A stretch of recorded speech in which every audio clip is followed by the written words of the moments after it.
the gift of attending to and awakening through whatever place you're stuck in some addictive grasping, the gift of it is, the harder it is, the more stuck you are, the more the other side of it is realizing a profound sense of freedom. The stronger the addictiveness, the more freedom is on the other side. And there's a really fascinating study. It was on cocaine, where cocaine causes the loss of a lot of brain matter and gray matter and synapses in certain regions. And people that abstain for a while, that all grows back. But not only that, and this is what's so interesting to me, after abstaining for a certain amount of time, there's actually a flourishing of synapses in other parts of the brain, primarily in the parts of the brain that have to do with emergence of more advanced mental skills like self-regulation, mindfulness, and compassion, those areas. I think that's really interesting that we think of addictive habits as a problem. They are a universal tendency.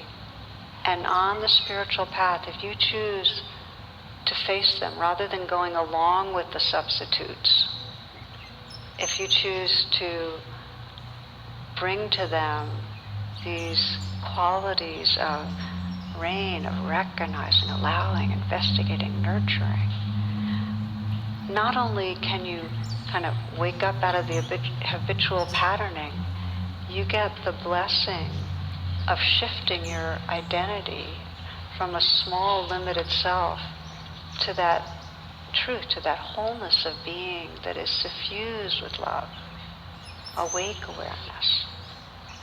So I'd like to stop there and ask you, if you will, just to close your eyes for a few moments.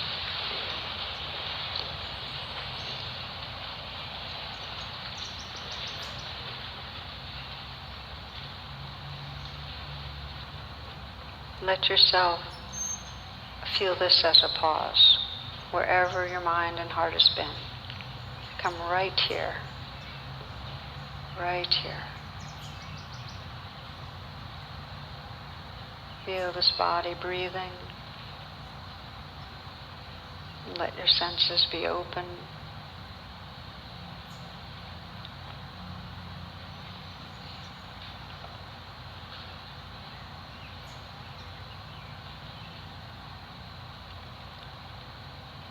When we investigate our hearts, we sense our deep longing is not for the passing taste sensation or for the approval of another, any of the passing good feelings. It's really for a full aliveness.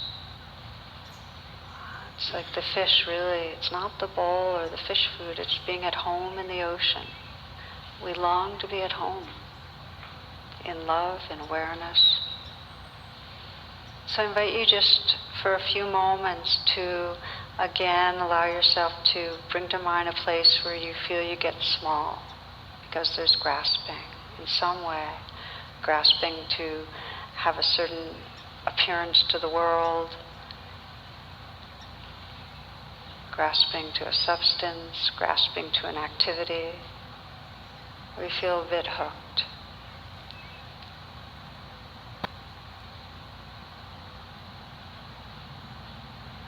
And take a moment to sense what your hooked self is like. What's the small self like when you're hooked?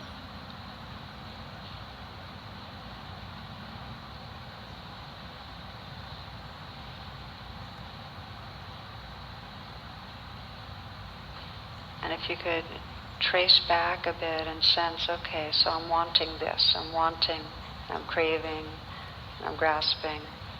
But what is it I'm really longing for? You know, if I got this, then what? What's the deepest thing I'm longing for?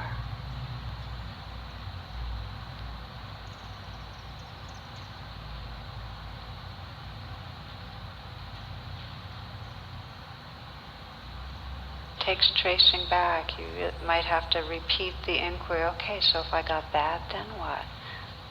What is it I'm really wanting to experience? what right now do I most want to experience, this very moment?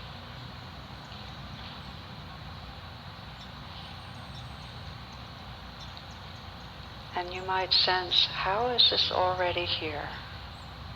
How is what I'm longing for already here?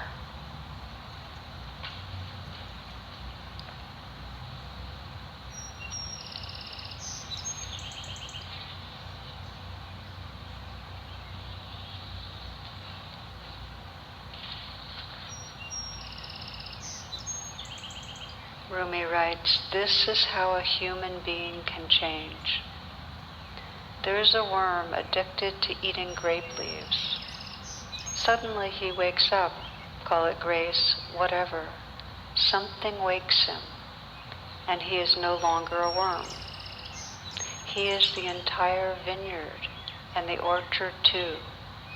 The fruit, the trunks, a growing wisdom and joy that does not need to devour.